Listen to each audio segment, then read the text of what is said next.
वाह भैया जिया शेर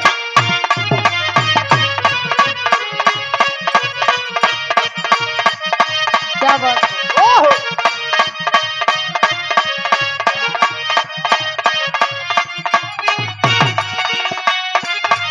मौसम की तरह तुम भी बदल तो न जाओगे मौसम की तरह। ए भैया बढ़िया यार।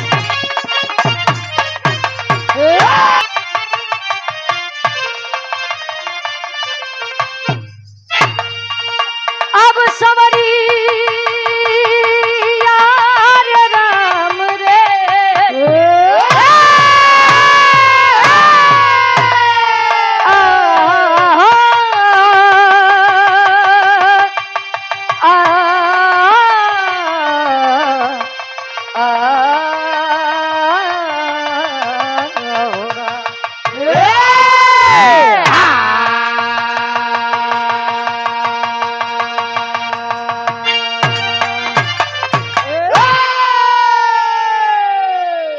दया शंकर यादव जिला सचिव लोहिया वाहिनी प्रयागराज से आप सबसे बड़ा राजनेता रावण क्यों बहुत सुनो हुआ ऐसा भविष्य बा आसन और पूर्ण विश्वास बा की कहानी जोन गवे चलत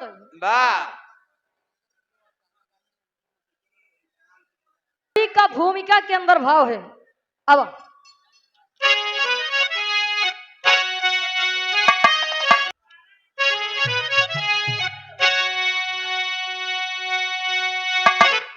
दुष्ट का अंत होता बुरा साथियों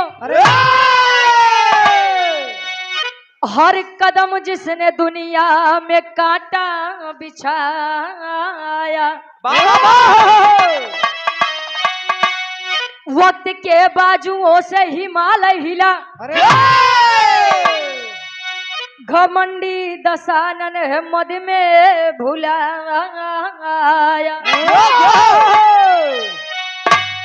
कर हरन जान की का जहर बो दिया अरे तीनों लोगों में रावण बजाया था डंका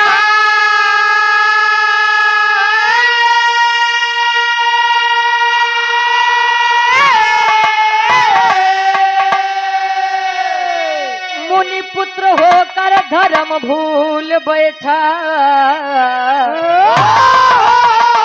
पाप की आग में जल गई सारी लंका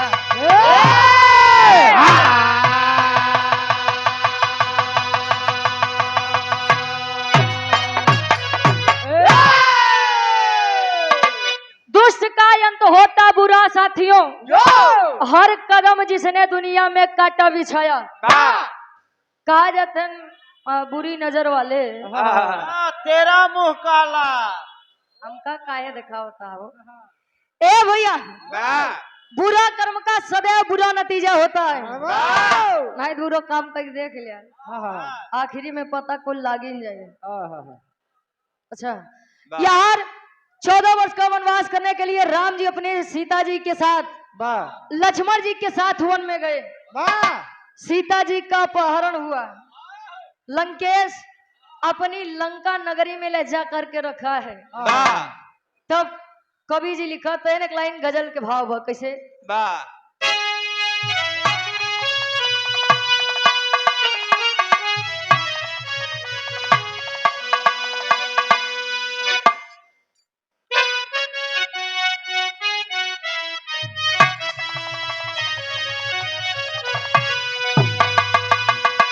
मालिक कन्या बरदा परवरदिगार अल्लाह से फरियाद करे अरे आए मालिक बनाया तूने सभी को एक समान है लेकिन यहाँ के लोग तुम हिंदू हो तुम मुसलमान हो या कह के भेदभाव न कर दे जा रहे हो। शिकायत करे शिकवा करे कैसे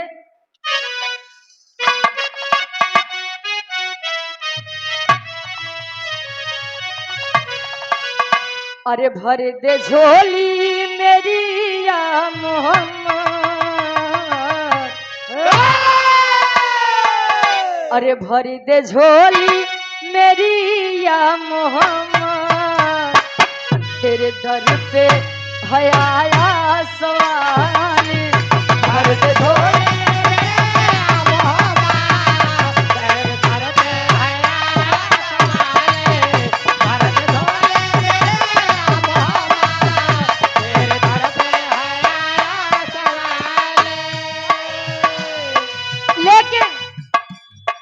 कवि जी भाव में बताओ तो कैसे। सिंधु का जल नहरी की जी जलेगा, सिंधु का जल नहरी की जी जलेगा, कोटिनो सूर्य पावक उगल दे।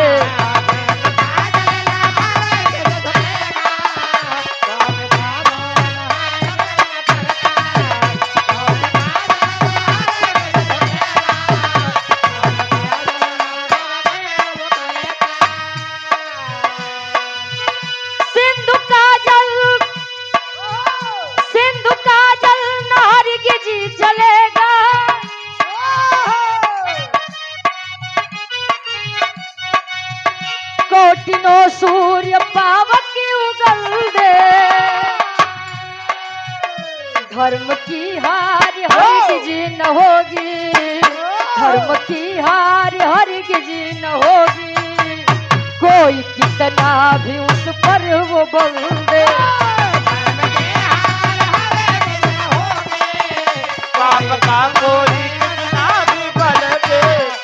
राम जीत नहीं होती और सत्य की कभी नहीं होती। कहे निर्दयी दिल कभी बदल नहीं सकता, अरे पत्थर कभी पिघल नहीं सकता। झूठ सोने सा लग तो सकता है, लेकिन झूठ सोने में बदल नहीं सकता। झूठ कितना क्लियरिटी से बोलबा, कितना ओवर कॉन्फिडेंस के साथ बोलबा, लेकिन झूठ झूठ ही बा। हमारे बिरहा के कहानी के शुरुआत यही से बा। कैसे गुरुजी?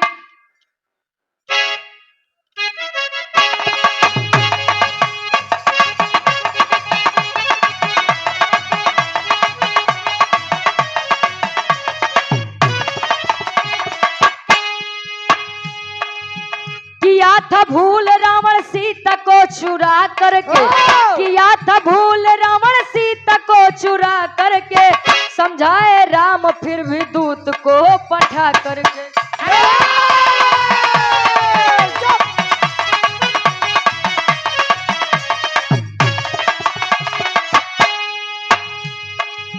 अहे में चूर रावण एक नहीं माना है, अहे में चूर रावण एक नहीं माना है, अंत में राम ने रावण से जंग ठाना है।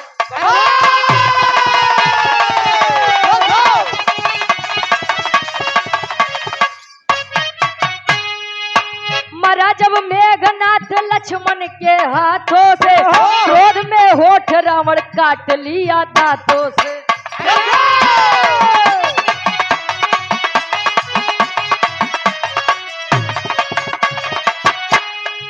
लिए कमान तीर वीर लड़ने आया है, मगर रण क्षेत्र में मौत सही पाया है।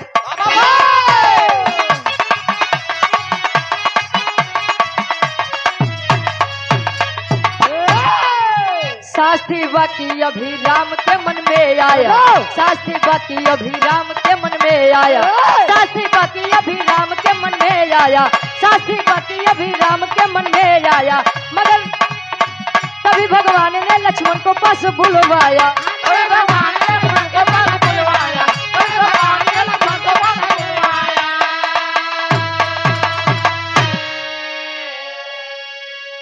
कहानी के समझला आसान पूर्ण विश्वास बा, कहानी शीशक के जैसा साफ हुई।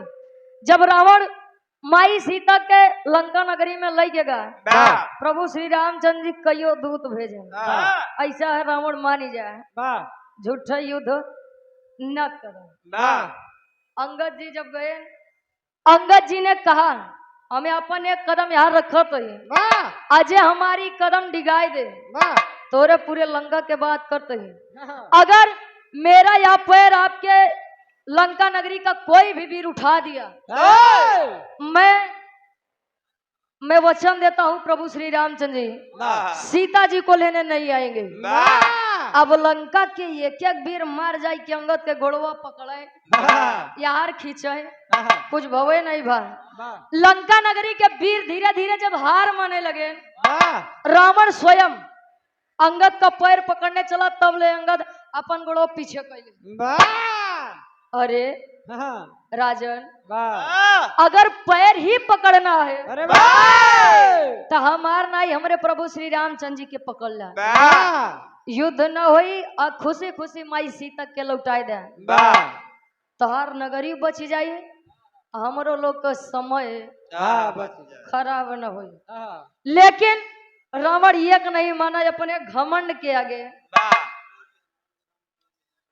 राम जी डेरी हनुमानगंज से आप गार्जियन जी के द्वारा 200 रुपए का महान आशीर्वाद। घमंड ऐसा चीज है अच्छे अच्छे खत्म हो जाते हैं जानते हैं सब लेकिन मानते नहीं ज्यादा दिन चलबो नहीं। लालचंद यादव जी बाबा साहब ज्ञान नर्सिंग होम एंड ज्ञान ढाबा एंड फैमिली रेस्टोरेंट बेरगिया नाला जगतपुर प्रयागराज से 100 रुपए का महान। सावती संग काटो तारा चांदी लगा पे मच्छरदानी गजब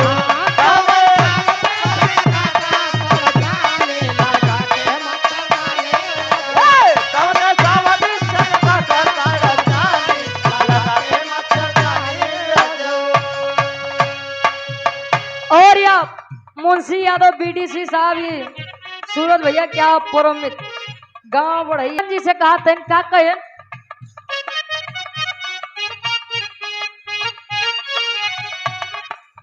मुंशी यादव भैया जी जिला चंदौली से आप भैया जी के द्वारा सुंदर पुष्प पंखुड़ियों में गुथा हुआ हार 100 रुपए का महान आशीर्वाद। राम जी समझाते हैं कैसे लक्ष्मण से कहे समझाई तू बात रघुराई ये भाई लक्ष्मण के काहे समझाए तू बात रघुराई ये भाई लक्ष्मण के काहे समझाए तू बात रघुराई ये भाई लक्ष्मण से कहे समझाई तू बात रघुराई ये भाई रावण पंडित के सरनिया में जाई तू सर ला झुकाई ये बाबा रावण पंडित के सरनिया में जाई तू सर ला झुकाई ये भाई रावण पंडित के सरनिया में जाई तू सर ला झुकाई ये भाई। लक्ष्मण जी से प्रभु श्री रामचंद्र जी कहे लक्ष्मण रावण जैसा ज्ञानी कोई नहीं था जब 6 महीने के बाद आगे जाए के जाए तब कहे हम चाहते है कि रावण अब जान ला एकदम आखिरी उनका समय चलत बा हम सोचते है उनके मृत्यु पावे से पहले तू जाए कि उनसे कुछ सीख ले 10 शीश वाला है इतना हल्के में आखिर शंकर जी के भक्त रह हल्के में नाला जाए के उसे कुछ ज्ञान ले तब ले लक्ष्मण जी कहना अच्छा रावण जी से कहा था कि जाए के ज्ञान ले हम कहे लक्ष्मण छोटे भाई हो मेरे मैं जो कहता हूँ कुछ सोच और विचार कर ही कहता हूँ। अच्छा पहले के समय में भय हरा रात रहे भय को हरने वाला भय हरा आज के समय में सब भय करा होता भय को पैदा करने वाला। आज लक्ष्मण जी ना चाहते हुए भी राम जी की आज्ञा हेतु जा रहे हैं कैसे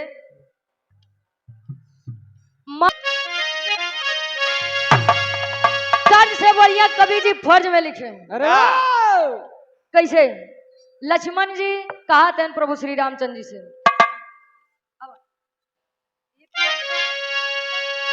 तक कैसे कटी है लखनी अपने भैया के बतिया पहुंच गई रावण के पजरवा बीरवा हो लिहले तार कसम बार पजरवा बीरवा हो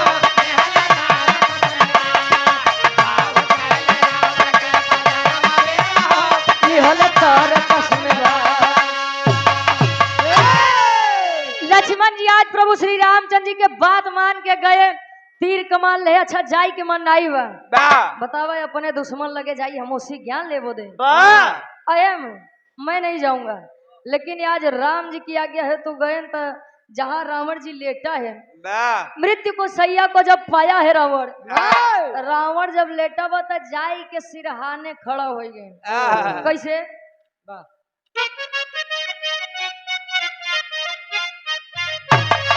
अरे खड़ा सिरहाने हो के दिहोले अवजिया, बोलला दसानन बुझ गईले नरजिया,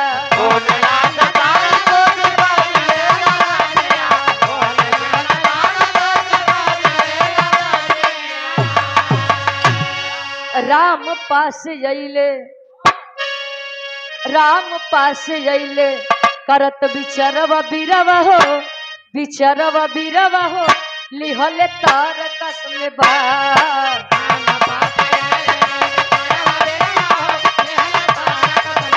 जियो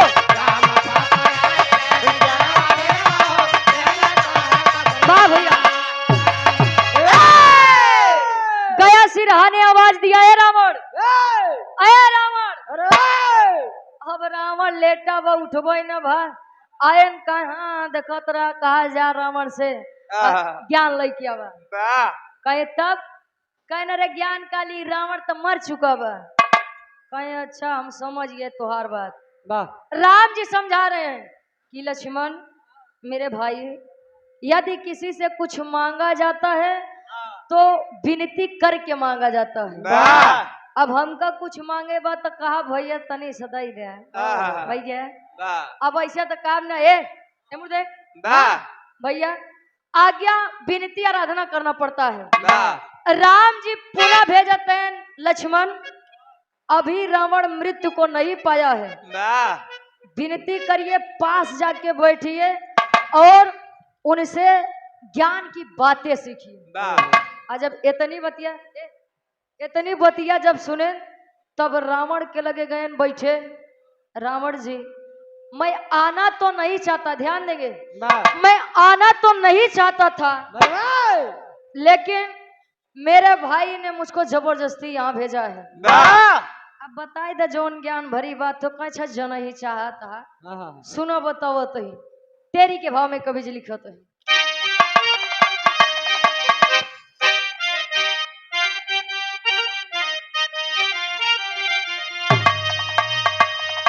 अरे लखन के संकित भइले मनवा,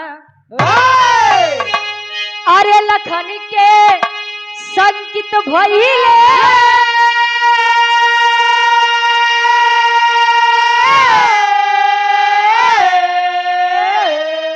अरे लखन के संकित भइले मनवा, खेला राजनीति कई खेल गईले रनवा, अरे रनवा, अरे रनवा, लखन के संकित भइले मनवा, तो खेला राजनीति कई खेली गईले रनवा।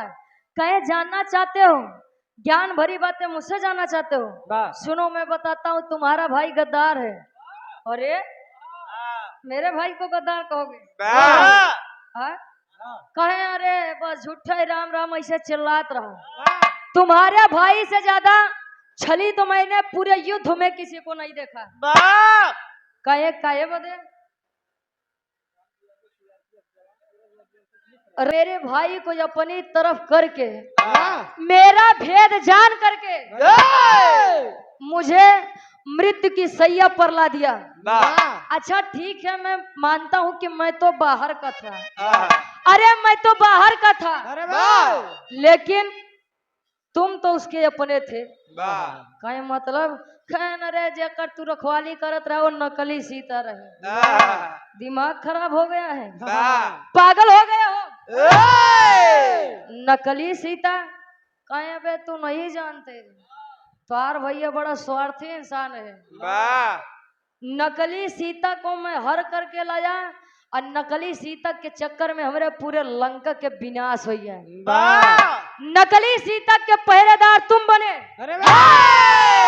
अपने पत्नी का त्याग किए, महल के सभी सुखों से वंचित रहे अपने इस छली भाई के लिए। कहे मैं कैसे मान लूं कि मेरा भाई छली है। सोचिए, जो भाई कभी अपने भाई के ऊपर जान तक न्यौछावर करने के लिए तैयार था, आज वह भाई संके में हो गया। अगर कतो रावण जी सही कहा होंगे तब तो राम भैया सही से हमका मूर्ख बनाए हैं। कहे मैं कैसे मान लूं कि आप सत्य कह रहे हैं। कहे नहीं मानोगे, जाई के कबती अपने भैया से पूछा। आवत है पूछो तो इन कैसे अब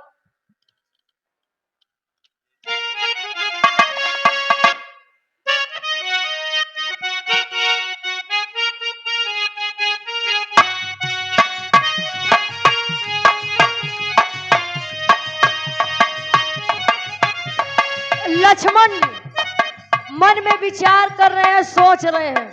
वही लक्ष्मण जी जे भाई बदे अपन जान तक दे बरे तैयार रहे। सोचत है कहे का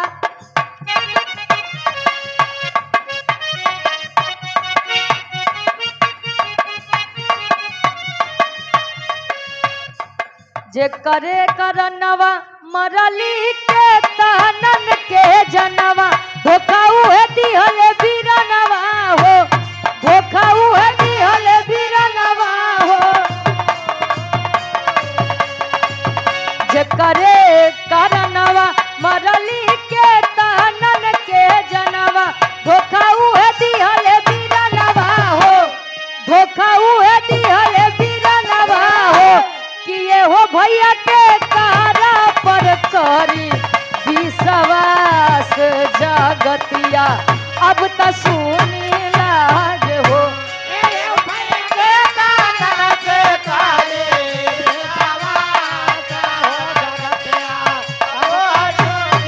जियो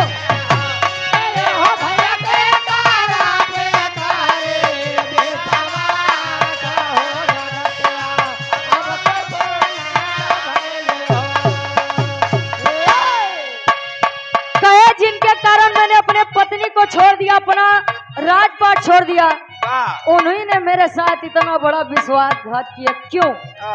सोचता बिचारा रावण के लगे से राम जी लगे होते हैं। कैसे करत गुण नवा लक्ष्मण हो समनवा हो, कहे लगे राम से बचनवा हो, कहे लगे राम से बचनवा हो। एहो भैया भेदावा छुपवला होई के खास जगतिया अब त सुने लागे हो। एहो भैया भेदावा छुपवला होई के खास जगतिया अब त सुने लागे हो। एहो भैया भेदावा छुपवला होई के खास जगतिया अब त सुने लागे हो।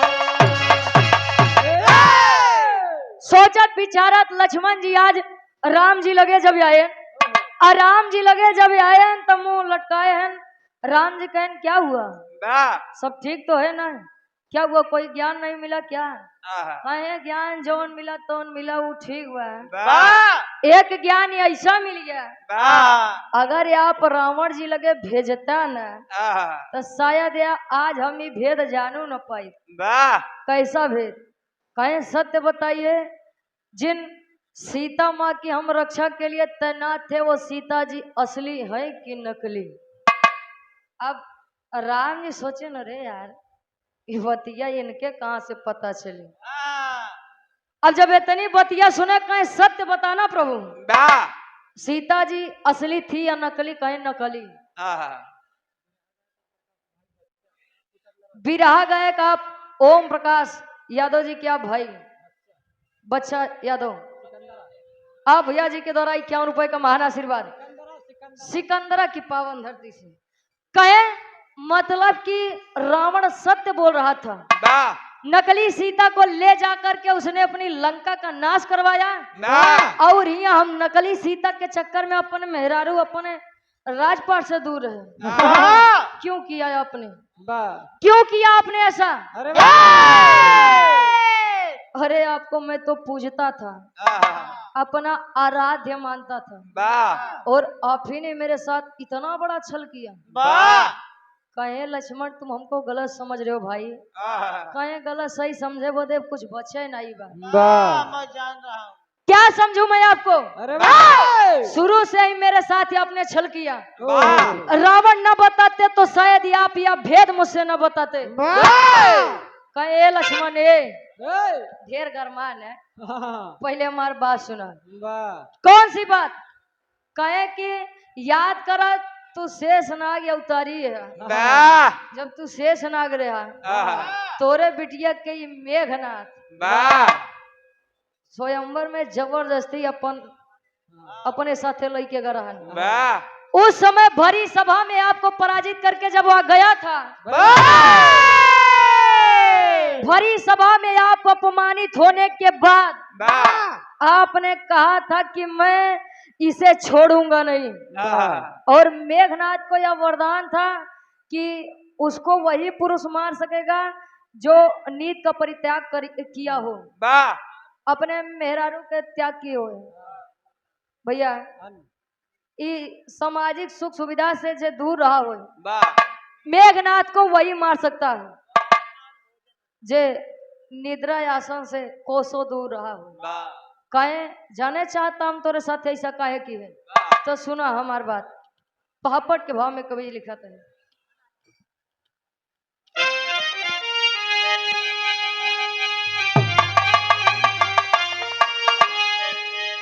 अरे हम ना होती कैसे अइता, अरे हम ना होती कैसे अइता, अब लंका शंका बेधता। अरे हम ना होती कैसे अइता, अब लंका शंका बेधता। बोला लक्ष्मण बाजन कैसे डंका शंका बेधता। बोला लक्ष्मण बाजन कैसे डंका शंका। जय हो।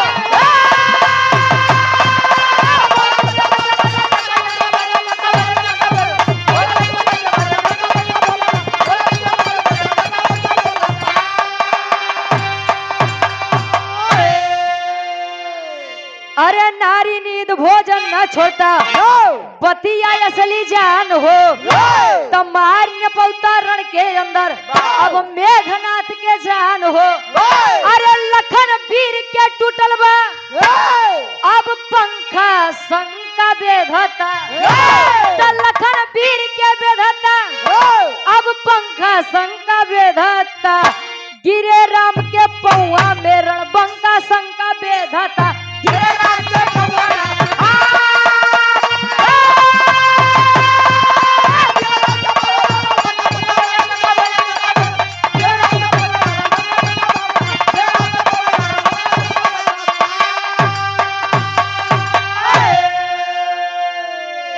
और आप धर्म क्या बड़े